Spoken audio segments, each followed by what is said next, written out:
প্রথমবারের মতো পোস্টাল ব্যালটের মাধ্যমে ভোটাধিকার প্রয়োগ করবেন প্রবাসী বাংলাদেশিরা। পাশাপাশি আইনি হেফাজতে থাকা ব্যক্তি, নির্বাচন সংশ্লিষ্ট এবং সরকারি কর্মকর্তা, আইনশৃঙ্খলা বাহিনীর সদস্যরাও ডাকযোগে ভোট দিতে পারবেন। এবার দুবার নিবন্ধনের সময়সীমা বাড়িয়ে সেটি শেষ হয় 5 জানুয়ারি। তবুও প্রচারণার অভাব এবং পুরো প্রক্রিয়া সম্পর্কে সুস্পষ্ট ধারণা না থাকায় জামালপুরে 70% প্রবাসী নিবন্ধন করেননি। বিস্তারিত সাগর ফরাজির প্রতিবেদনে।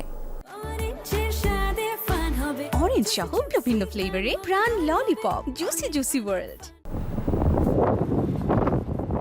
দরজায় কড়া নাড়ছে ত্রয়োদশ জাতীয় সংসদ নির্বাচন। গ্রামগঞ্জ ছাড়িয়ে ভোটের হাওয়া বইছে বিদেশ বিভুঁয়েও। এবার প্রথমবারের মতো পোস্টাল ভোটের মাধ্যমে নিজ নিজ প্রতিনিধি নির্বাচনের সুযোগ মিলেছে প্রবাসী ও নির্বাচনী দায়িত্বপ্রাপ্তদের। সময় শেষ হলেও জামালপুরের বেশিরভাগ প্রবাসী নিবন্ধনের আওতায় আসেনি। নানাবিধি জটিলতায় নির্ধারিত সময়ের মধ্যে নিবন্ধন করতে পারেনি তারা।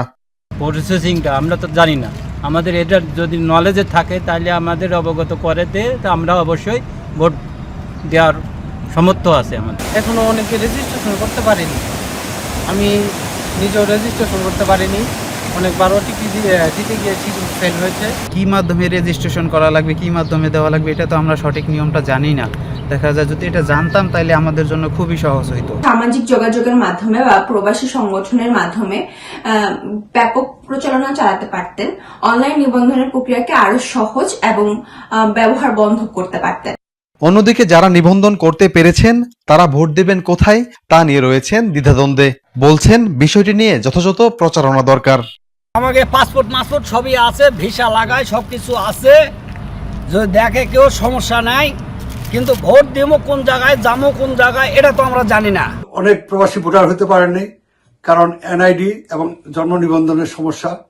হাই কমিশনগুলো এই ব্যাপারে খুব জটিলতা দেখা যায়, কারণ যদি সহজ করা হতো তাহলে অনেকেই এই এনআইডি এবং জন্ম নিবন্ধন করতে পারতো। আমি যখন স্টুডেন্ট অবস্থায় ছিলাম তখন একবার ভোট দেওয়ার সুযোগ পেয়েছি।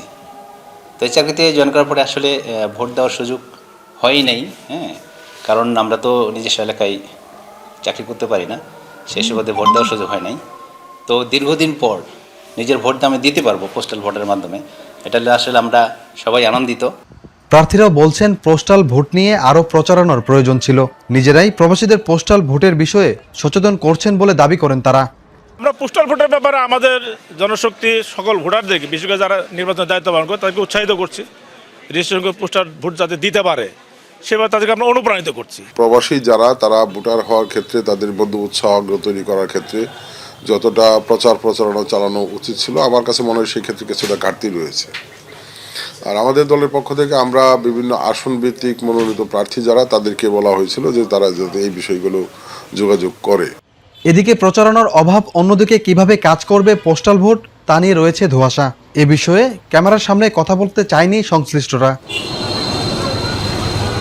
জেলার 1.5 লাখ প্রবাসীর বিপরীতে নিবন্ধন করেছেন মাত্র 16,000।